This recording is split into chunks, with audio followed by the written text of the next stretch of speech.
Ẹ káàárọ̀, ẹ káàsán, ẹ kú ìyálẹ̀ta. Mo kí gbogbo ọmọ Yorùbá káàkiri gbogbo àgbáńlá ayé o, ọ̀dẹ̀ ò dáa bí.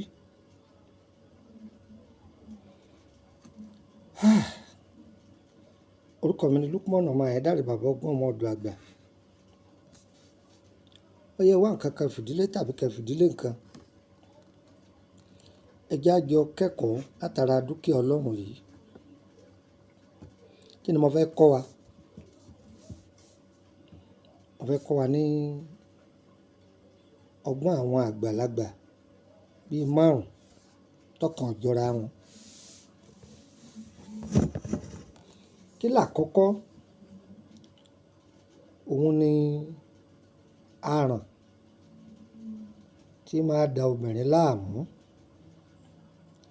Yálà oyún bá ti dúró tàbí tóyún ò tí ì dúró, tó yẹ pé tó bá ti sọ obìnrin sùn báyìí kò ní gbádùn ara rẹ̀ mọ́.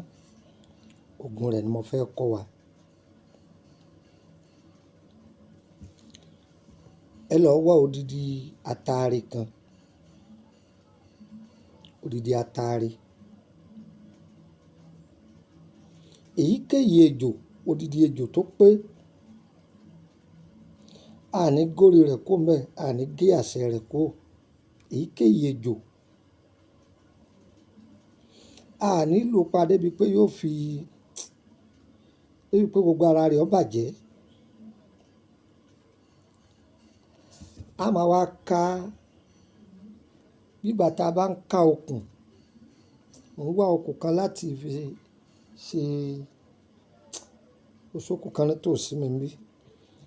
Bí ìgbà tá a bá ta kókó nǹkan báyìí, tá a bá kí nǹkan bọnú ara wọn yóò tú, á tún kí ìbọnú ara wọn yóò tutù. Á ṣe bẹ́ẹ̀ bí ẹ̀ẹ̀méje. Tí bá ti ń tú lẹ́ẹ̀méje, láti kà á tó pé ẹ̀ẹ̀méje,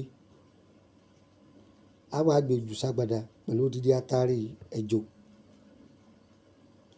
Ẹ bá ti jó tán, ẹ rọ́ sínú àdó. Àdó là á rọ́ sí o. Lẹ́mi lè pé ṣé àdó ìjámọ̀ àbádò, àdó ńlá kì í ṣiṣẹ́ rẹ́ o, kì í sì kèǹgbé o. Àdó là á rọ́ sí. Iṣẹ́ yìí àwọn bàbá tó bí wa máa ń ṣe kalẹ̀. Wọ́n lè lò ó fún 100 èèyàn. Pàápàá jùlọ gbogbo àwọn aláboyún tó bá gbà tọ́jú, bóyá inú máa ń dà á láàmú, ọmọ ò yíra dáadáa nǹkan kan. Tí àrùn yìí bá ti, tàbí inú bá ti ń da obìnrin láàmú, ẹ fìdí àdó ìkanlẹ̀ lẹ́ẹ̀mẹ́ta. Ẹ bá ti fi kanlẹ̀ lẹ́ẹ̀mẹ́ta, ẹ wá ṣí ẹnu àdó yìí lẹ̀. Ẹ fi kan ojú, ẹ ṣí ẹnu rẹ̀ lẹ̀. Ẹ á fi kan ikùn obìnrin yìí nígbà 3. Lágbára Ọlọ́run ara ó dẹ̀. Àrùn tí ń dà á láàmú yẹn yóò sálọ wéréwéré ni. Kódà àwọn tí ń dà á láàmú nínú yẹn yóò fi í lẹ̀. Ẹ sọ pé ó dení. Tó bá wá kàráǹgídá pé inú bá ń lọ́yàn nínú àìnídìí, inú ń lọ́yàn bọ́yọ́ jẹ́ nǹkan ni wọ́n sáré pé bẹ́ẹ̀ nìyẹn ṣe wà, kò gẹ́ẹ̀tì ara ẹ̀. Ẹ lọ wá ewé làpálàpá funfun, ẹ gbó, ẹ ta ebu yìí sí. Ẹnikẹ́ni yóò mú lẹ́sẹ̀kẹsẹ̀, ara rẹ̀ ó tú ká. Ara rẹ̀ ó ṣe kí ni? Yóò tú ká. Wọ́n jẹ nǹkan ni, wọ́n lo nǹkan fún ni. Ẹ lọ dán o, mo ṣe wí yìí, yóò sì bára mu. Èmi ọmọ yín náà ni Lukman ọmọ Ayédáre, bàbá ọgbọ́n ọmọ ọ̀dọ̀ àgbà. Ẹ darapọ̀ mọ́ wa lórí WhatsApp group.